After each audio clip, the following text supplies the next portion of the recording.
신앙이라고 하는 것은 맡기는 것입니다. 내 근심과 걱정 모든 건 맡깁니다. 맡기니까 잘 된다는 겁니다. 막연하게 잘 되는 것이 아니라 우리 주님이 하십니다. 철저히 내려놓고 우리의 근심과 걱정과 우리의 마음의 모든 것들을 내려놓고 아뢰게 될 때 주님 다 맡으십니다. 그래서 우리의 개인의 생활, 가정의 생활, 또 우리 교회의 생활도 지금 나라와 사회가 참 혼란하고 어려운데 이 모든 부분까지 주님께 맡겨야 될 줄로 믿습니다. 오늘 마태복음 14장 31절 이하에 있는 말씀을 보게 되면 믿음이 작은 자여 왜 의심하였느냐 이런 말씀을 주님 하십니다. 이 말씀의 제목을 가지고 오늘도 말씀의 오솔길을 저와 여러분이 함께 걸어갈 수 있게 되기를 바랍니다. 우리가 인생을 살다 보게 되면 여러 가지 비유를 합니다만 광야 같은 그런 세상으로 걸어간다고 비교하기도 하지만 또 바다를 통해서 배를 타고 항해하는 그런 모습으로 비유를 하기로 합니다. 배를 타고 큰 바다에 나가게 되면은 작은 물결도 일어나고 큰 물결도 칩니다. 그 어떤 것도 우리의 인생 생활에 크든 작든 그 풍파가 우연이라고 하는 것이 없습니다. 그런 역사 가운데 하나님의 뜻이 임하게 되는 것이고 또 그런 고난 속에서도 주님께서 우리를 연단하시고 깨우치는 때가 있는 것입니다. 공중에 나는 참새 한 마리도 떨어지는 것, 그 주님의 뜻이 있다고 했습니다. 그러므로 모든 고난의 풍랑에는 우리를 향한 하나님의 뜻이 담겨져 있음을 우리는 다시 한번 생각하면서 오늘 이 말씀의 세계에 들어가게 되기를 바랍니다. 여러분, 우리가 인생의 풍랑을 만날 때 주님께 엎드려 기도해야 합니다. 우리가 인생의 풍랑을 만나게 될 때 주님께 도우심을 간절히 간구해야 될 것입니다.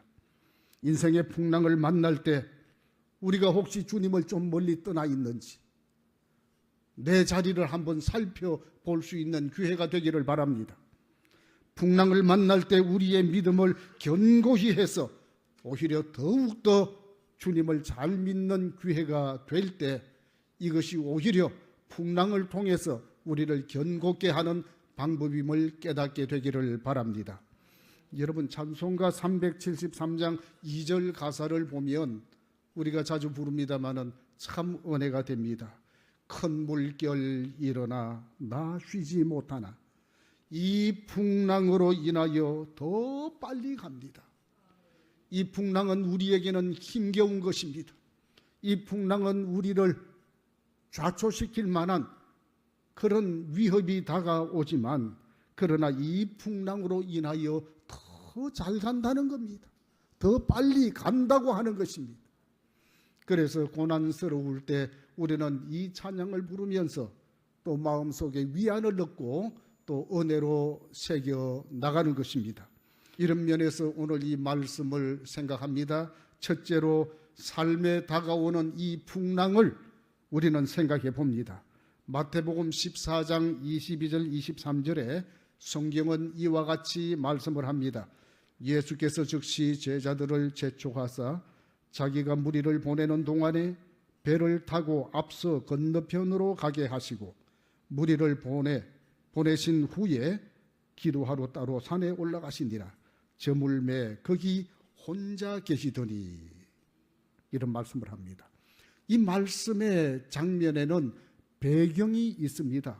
그 배경은 바로 그 전에 예수님께서 베스베다 광야에서 청중들에게 말씀을 전하시고 해가 저무니까 저녁 시간이 되었는데 5,000명입니다. 장정, 남자만 5,000명입니다. 그 외에 부녀자와 아이들을 생각하게 되면 주석을 보게 되면 약 3만 명으로 추정을 합니다마는 이 많은 사람들 가까운데 뭐 음식점이 있는 것도 아니고 어려운 지경에서 예수님께서 저들을 먹이십니다. 그 사건이 바로 오병이어의 놀라운 기적입니다. 그때 예수님께서 다른 사람들을 다 돌려보내고 제자들에게 너희들은 배 타고 먼저 갈릴리 호수편 건너편에 가 있으라. 내가 나중에 가겠다. 그렇게 말씀을 합니다. 그리고 예수님은 홀로 산에 올라가셔서 기도하십니다. 자, 그런데 마태복음 14장 24절에 보게 되면 배가 이미 육지에서 술이나 떠나서 바람이 그스름으로 물결로 말미암아 고난을 당하더라.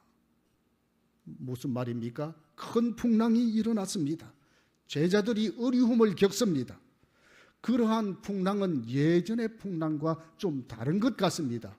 왜냐하면 이 제자들은 바다에서 잔뼈가 굵었던 사람입니다. 그런데 점점 보니까 이게 예사 풍랑이 아닌 것입니다. 얼마나 심한지 곧 배가 뒤집혀서 죽을 것만 같은 그런 절망적 상황에 처했습니다.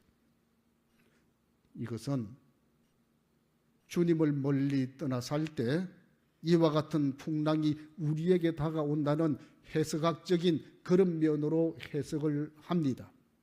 여러분, 우리는 한번 예수를 믿은 다음에 끝까지 잘 믿어야 합니다. 어떤 경우에도 주님 떠나면 안 됩니다.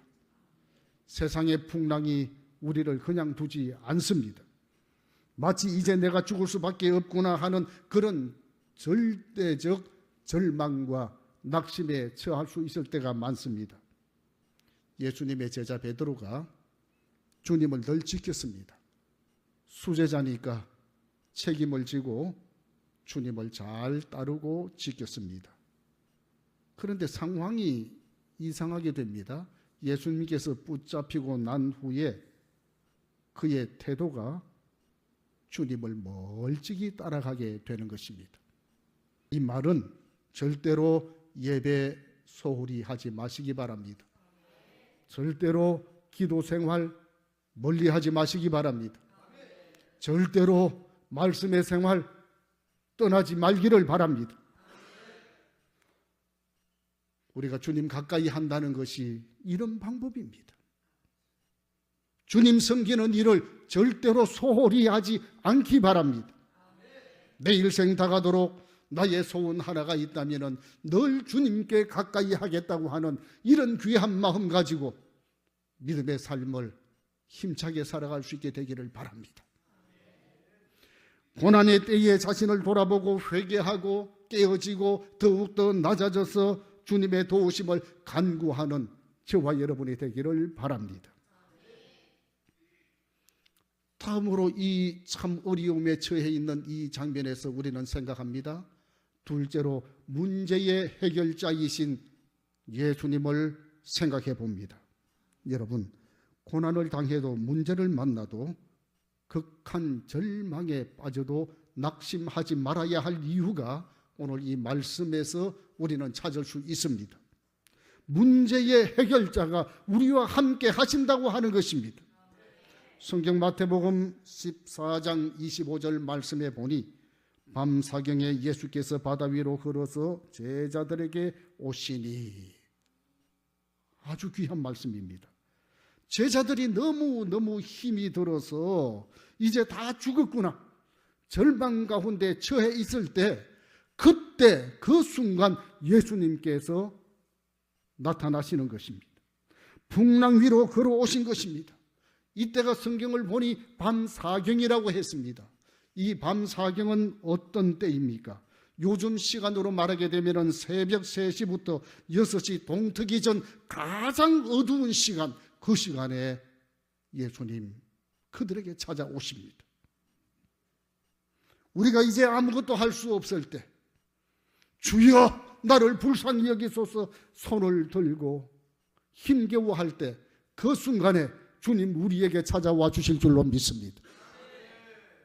간절히 부르짖을 때, 그 절망의 자리에 주님 우리에게 찾아오심을 이 말씀에 의지하여 기억하게 되기를 바랍니다. 인간의 마지막은 하나님의 기적이 시작되는 때입니다. 인간의 가장 어둡고 절망적인 때에 하나님 위대한 역사가 펼쳐지는 때입니다. 저와 여러분이 그런 암흑과 같은 깊은 세계 속에 빠질 때도 있지 않습니까? 그럴 때 절망이 아니라 희망을 보시기 바랍니다. 예수님이 나에게 걸어오신다고 하는 이 말씀이 오늘 우리의 말씀으로 역사하게 되기를 주의 이름으로 축원합니다. 나를 건져주시는 분입니다. 힘들고 지쳐서 쓰러져 기도할 수 있는 힘조차 없을 때라도 주님께서 우리에게 위로를 해 주십니다.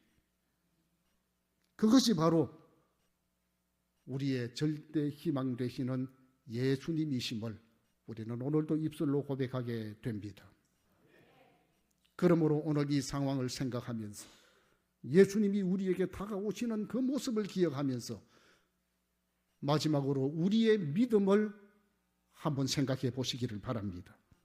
마태복음 14장 26절과 27절 보니 제자들이 그가 바다 위로 걸어오심을 보고 놀라 유령이라 하며 무서워하여 소리 지르거늘 예수께서 즉시 이르시되 안심하라 나니 두려워하지 말라.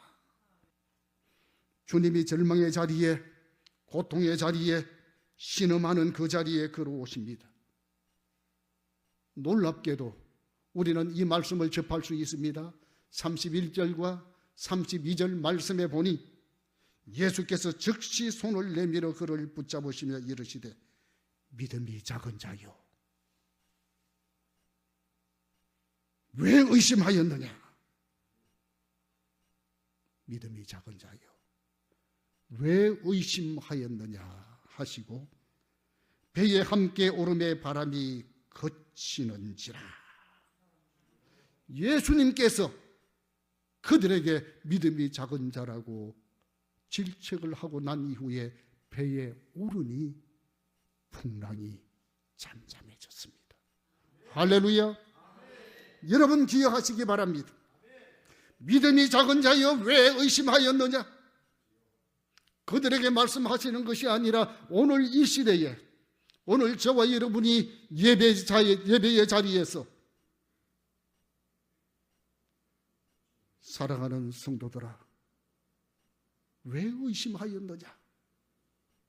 나에게 들려주는 음성으로 듣게 되기를 바랍니다. 오늘 우리에게 주님께서 하신 말씀이 이 말씀입니다. 믿음이 작은 자여 왜 의심하였느냐.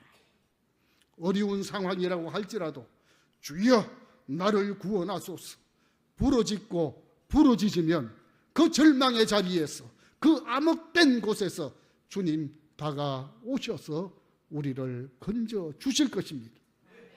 그리고 그 풍랑이 잠잠하게 될 줄로 믿습니다. 그리고 우리로 하여금 소원의 항구로 인도하실 것입니다. 궁극적으로 그 자리에서 하나님이 하시는 것입니다. 파도를 잠잠케 하시는 주님, 이 나라 이 민족을 치유하여 주실 것입니다. 파도를 잠잠케 하시는 주님께서 우리의 인생 걸음 여정에 오셔서 우리를 주장하실 것입니다. 파도를 잠잠케 하실 주님께서 지금까지 우리를 인도하셨던 주님께서 우리 거제제일교회를 역사 가운데 세워 주님의 거룩한 뜻대로 서임받도록 축복하시고 성도들로 하여금 감사와 감격의 길로 걸어가게 하실 줄로 믿습니다. 기도하겠습니다.